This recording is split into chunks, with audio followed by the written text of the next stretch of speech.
Hello everyone, welcome you all in Learn to Teach with Dr. Minoti Shrivastava. Student, hope you all are fine and safe and using your time in studies and good things. So student, जैसा कि मैं बात करूं तो Learn to Teach channel पे हमें BEd तथा CTET से संबंधित बहुत से कंटेंट मिलते हैं। अगर मैं सीटेट की बात करूं तो सीटेट का भी ऑलमोस्ट हमने सारे सेक्शन जो है कंप्लीट कर लिए हैं और आज मैं आप लोग के लिए लेके आई हूँ नया सेक्शन 1 जिसमें कि हम इंडियन हिस्ट्री और हिस्ट्री के बारे में जानेंगे कि क्या रहा है इंडियन हिस्ट्री और ओवरऑल जो इतिहास है वो क्या क्या चीजों को अपने आप में समाहित करता है।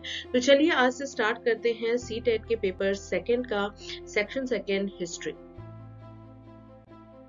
तो स्टूडेंट्स, आज से हमारा नया सेक्शन स्टार्ट हो रहा है जिसमें कि हम सबसे पहले चैप्टर को लेते हैं और ये चैप्टर हमें बताएगा when, where and how exactly history है क्या और कहाँ से ये डेवलप हुई है, क्या क्या चीज इसमें समाहित होती है, कितने प्रकार की हिस्ट्री हमें देखने को मिलती है। तो चलिए स्टार्ट करते हैं when, where and how.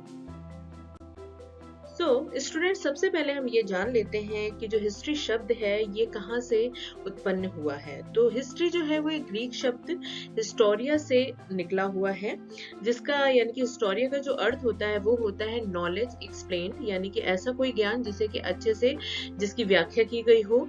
Inquiry of judgement, कोई भी ऐसा जजमेंट है जिसकी इंक्वायरी इसमें समाहित है उसे हम हिस्ट्री या हिस्टोरिया कहते हैं। इसके अंतर्गत इन्वेस्टिगेशन शामिल होता है, इंटरप्रिटेटिव एनालिसिस होती है हिस्ट्री के अंतर्गत, और हिस्टोरिया जो है वो discover the unearth factual knowledge about the past, जो भी हमारा पास्ट रहा है उसके बारे में कुछ ऐसी चीजों को डिस्कवर करती है, फैक्चुअल नॉलेज को डिस्कवर करती है जो कि अभी तक अस्तित्व में नहीं था। तो एक तरीके से जो चीजें अस्तित्व में नहीं थी उनको बाहर निकालना हिस्ट्री का काम है और इसके अंतर्गत हम बहुत से इसके तौर तरीके जानेंगे, सोर्सेज जानेंगे और वेरियस टाइप ऑफ हिस्ट्री को इसमें हम जानेंगे। हिस्ट्री के बारे में जानने के बाद अब ये प्रश्न उठना लाजमी है कि क्यों हमें हिस्ट्री जानना जरूरी है, क्या अस्तित्व है इतिहास का, क्यों इतिहास को या हिस्ट्री को जानना हमारे प्रेजेंट टाइम के लिए या फ्यूचर के लिए जरूरी है। तो यहाँ पे हम बहुत ज्यादा नहीं जानेंगे बट कुछ पॉइंट्स के माध्यम से इसे हम समझेंगे। तो सबसे पहला पॉइंट कह रहा है जो हिस्ट्री होती है अगर हमें उसकी अच्छी नॉलेज होती है तो ये हमें हेल्प करती है understand present day people and social process. अगर हमें हिस्ट्री की अच्छी नॉलेज है तो ये हमारे वर्तमान समय को समझने और लोगों को समझने और वो जो हमारा सामाजिक तौर तरीका है उस पूरी प्रोसेस को समझने में जो हिस्ट्री है, इतिहास, वो हमारी हेल्प करता है। तो कहीं ना कहीं जो हिस्ट्री है वो हमारे प्रेजेंट को एक तरीके से बखूबी रन करने के लिए बहुत जरूरी है। दूसरा पॉइंट ये कह रहा है predict the future and prepare for it. जब हम हिस्ट्री को बेहतर ढंग से जान लेते हैं तो कहीं ना कहीं हम अपने फ्यूचर या भविष्य को प्रेडिक्ट कर सकते हैं, उसके बारे में कुछ भविष्यवाणी निकाल सकते हैं और क्या प्रिपरेशन होनी चाहिए फ्यूचर की उस पर भी हम फोकस कर सकते हैं। तीसरा पॉइंट कह रहा है हिस्ट्री प्रोवाइड आइडेंटिटी। जो हिस्ट्री होती है वो हमें एक प्रकार से आइडेंटिटी यानी कि अस्तित्व प्रदान करती है कि हमारा ग्रुप कौन सा है, हम किस कम्युनिटी से बिलोंग करते हैं, क्या हमारी नेशनैलिटी है, क्या हमारा नेशन है, क्या हमारे पूर्वज रहे हैं, क्या क्या उनकी आइडेंटिटी थी, कैसे हमारा खान पान है, वेशभूषा है।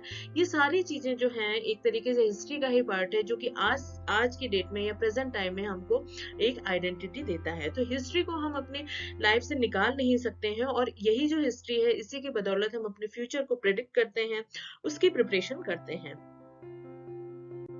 हिस्ट्री के महत्व को जानने के बाद अब हमें ये जानना भी जरूरी है कि क्या इतिहास को स्कूल करिकुलम में डालना जरूरी है या फिर हम हिस्ट्री से क्या क्या चीजें, कितने प्रकार की चीजों को हम समझ सकते हैं या जान सकते हैं। तो यस, अगर मैं बात करूं तो जो स्कूल करिकुलम है उसमें हिस्ट्री को बताना बहुत जरूरी है क्योंकि ये हमें इस लायक बनाती है या हमें इस लायक सक्षम बनाती है कि हम समझ सके कि हमारी खुद की एंसेस्ट्री क्या है, क्या हमारे वंशज हैं, ओरिजिनलिटी क्या है, एस्पेक्ट्स क्या है हमारी सोसाइटी के, क्या कल्चर है, क्या खान पान है, क्या वेशभूषा है।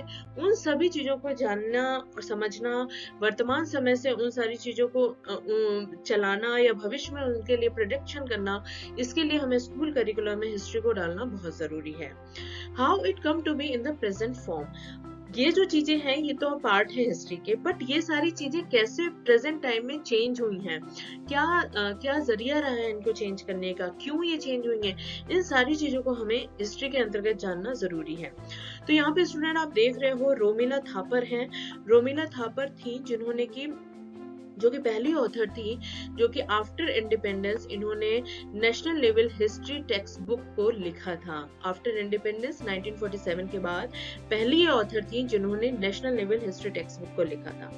तो इसके बाद स्टूडेंट यहाँ पे हम कुछ टाइप्स देख रहे हैं। तो ये टाइप्स हैं हिस्ट्री के जो कि हम स्कूल लेवल पे बच्चों को बता सकते हैं। लाइक पॉलिटिकल हिस्ट्री क्या है, सोशल हिस्ट्री क्या है, कल्चरल हिस्ट्री क्या है, इकोनॉमिक हिस्ट्री क्या है और इंटेलेक्चुअल हिस्ट्री क्या है। तो ओवरऑल देखा जाए तो मेजर जो इसके टाइप्स हैं वो 5 हैं, political, social, culture, economic and intellectual. चलिए इसमें और जानते हैं।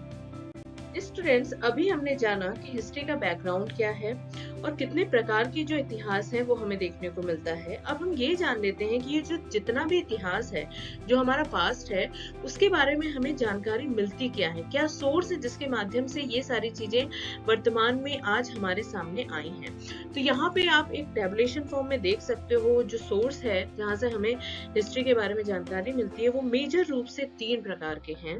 पहला जो है वो आर्कियोलॉजी सोर्स है जिसे कि पुरातत्व विभाग भी हम के नाम से भी जानते हैं। दूसरा है लिटरेरी सोर्स जैसे कि साहित्यिक विभाग आप कह सकते हो। और थर्ड वन है ओरल ट्रेडिशन जिसमें कि मौखिक विभाग आता है, जिसमें कि हम लोगों की बातों को सुन के ये जानते हैं, अपने पूर्वजों से सुन के ये जानते हैं कि हमारा पास्ट ऐसा रहा होगा, कि वहां का कल्चर ऐसा था, खान पान ऐसा था। लिटरल के अंतर्गत साहित्यिक चीजें आएंगी, रिटर्न में हमारे पास मटेरियल अवेलेबल है। और आर्कियोलॉजी जो होता है उसके बारे में हम अब डिटेल में जानते हैं।